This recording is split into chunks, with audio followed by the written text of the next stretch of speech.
Listen to me first. Tanggalin nyo muna lahat ng ginagawa nyo. Meron na ako mga binanggit noon patungkol dito sa subject na to. And I will just repeat it today kasi this will be our last. Bakit meron yan? Natatandaan nyo kung ano yung pinakasagot? Bakit meron yan? Anong topic dyan? Anong focus dyan? Okay? Being fit, long life, ano pa? And to enjoy life. Kahit walang subject sa schools ng physical education, sa labas ng school, sa buhay natin, you're supposed to know physical education. Edukado ka dapat when it comes sa sarili mo. Kasi ang pinaka-topic dito is ikaw mismo. Buhay mo mismo, katawan mo, kalusugan mo, ikaw mismo. Wala nang iba. Unlike other subjects, kailangan mong aralin to kasi kailangan mo sa trabaho mo, o di kaya hindi mo alam.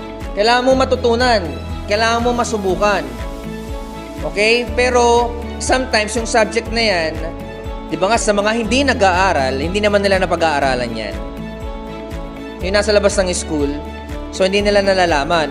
Pero ang physical education, pag kahit wala ka sa school, pwede mong aralin yan sa sarili mo. Kasi nga, ang topic dyan, ikaw mismo. Para saan nga? Question mark. Para sa mahabang buhay. Para sa mas maayos na buhay, para sa mas enjoy na buhay. Bakit? Pag ikaw healthy, pag ikaw fit, mas nagagawa mo yung mga bagay na gusto mong gawin. Especially pag nagkaedad na tayo. Diba? Obviously, pag nagkaedad tayo, nababawasan lahat ng trips natin, yung gusto natin mangyari. Tulad for example, nagka-basketball ka. Tapos nag-age ka lang ng konti, hindi mo na kayang mag-back and forth whole court. Dumarating tayo sa point na gano'n, kayo, pag nagkaedad kayo. Pero pwedeng mabawasan yon, pwedeng mahinto natin yon, pwedeng yung hindi maranasan yung pagod, sakit, pag nagkaedad kayo, pag kayo ay fit at healthy. Napakabigat na topic nito sa buhay natin. Kasi kung hindi mo yan alam, kung hindi ka nag-i-invest ng oras para dyan sa kalusugan mo at sa pagiging fit mo, pagiging healthy, mabilis na babagal ang buhay mo. Yung dati mo mga ginagawa noon, kung ikaw ay active, nung kabataan mo, hindi mo na magagawa. Kasi yun ang katotohanan ng buhay. Unti-unti tayong hihina, unti-unti tayong mawawala. Pero kung yan, inaalagaan mo, nagkakaroon ka ng counter, kinokontra ba natin, mapapabagal natin. Hindi ko naman sinasabi magiging mortal ka. Ang pangit nun, pag habang buhay kang buhay, kala niyo ba okay yun? No. Stress ang buhay. Kaya habang buhay ka, gawin mo yung tama. Kasi darating tayo sa part na talagang hihina tayo at mawawala tayo. Pababagalin lang natin dahil sa subject na to.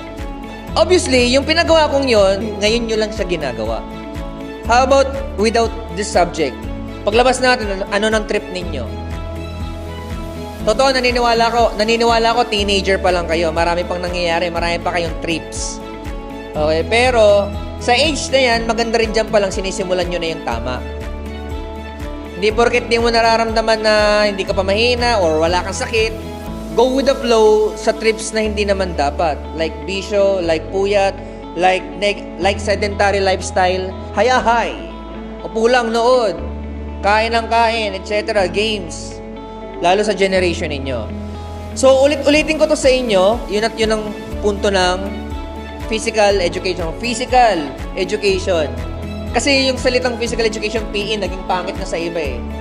Nalalang na nagiging minor lang, na hindi nila alam, kabaliktaran, ito yung isa sa pinaka-importante.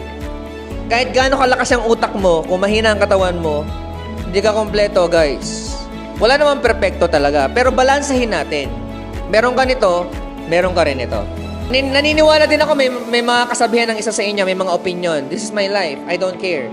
Gagawin ko ang gusto ko. Sarap mabuhay. Kung mawawala na ako, di mawala. May mga ganyan. Well, decision nila yun sa sarili nila.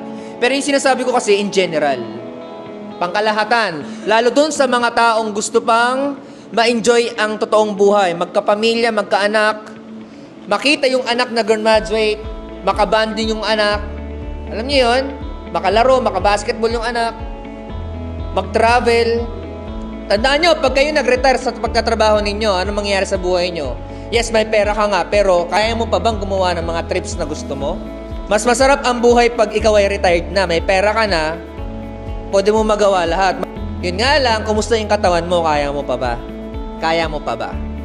Matagal na panahon pa yun guys, magbabago pa isip nyo. Marami pa kayong pwedeng isipin sa buhay. Stay positive. Stay positive, stay strong, stay healthy. Stress ang buhay. Ngayon pa lang, na-stress na kayo eh. Kaya sa bahay, sa labas, dito sa school, kalmaan mo lang tapos laban lang. Positive lang, huwag kayong mag-isip na pangit. Hindi ko kayo kinokontra sa mga trip nyo kasi teenage lang kayo. Pero balance. Maraming paraan. Basta stay positive, stay healthy, okay? This is life, this is not a subject. Yung pinapagawa ko sa inyo, maliit na part lang yan. Kayo pa rin magde-decide kung anong gusto nyong trip sa buhay. So, maraming physical activity guys na pwede magpalakas sa katawan ninyo. Do you understand the subject? Do you understand life is? Okay. Sana may na-share ako sa inyo. Sana totoong may natutunan kayo. Sana makatulong ako na maging positive lang kayo kasi masarap mabuhay. Okay?